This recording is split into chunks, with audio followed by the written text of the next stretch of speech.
तो पकोड़न जो बेहतरीन दुकान, बेहतरीन पकोड़ा मातली ने अलनूर होटल बिल्कुल सामू हैदर होटल है, हैदर चौक ते नंढड़ो शागिर्द आहे मोर पढ़ंदो स्कूल में। वसीम जो विडियो भरे पियो उन पकोड़न की दुकान नंढड़ो खोलियो आहे। मातली वासन खे गुज़ारिश करे हिकिड़ो पकोड़ा खाई ॾिसो। पकोड़ा में ॾिसो पाइप आहे थी किथां पकोड़ा सोन आहे। बेहतरीन कड़क पकोड़ा आहिनि वसीम जा। इन खां अलावा शाम जी शिफ्ट में ही संबोसा भी लगाए थो। संबोसन सां गॾु रायतो भी हूंदो आहे।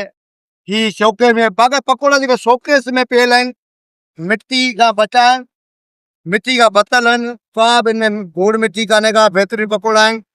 मातरी वारनि खे दोस्तनि खे चवंदो हिकु दफ़ो अचो वसीम सोलंकी जा पकोड़ा लाज़मी खाइजो। अलनूर होटल जे साम्हूं हैदर चौक फलकारा रोड बाईपास। महिरबानी दोस्तों।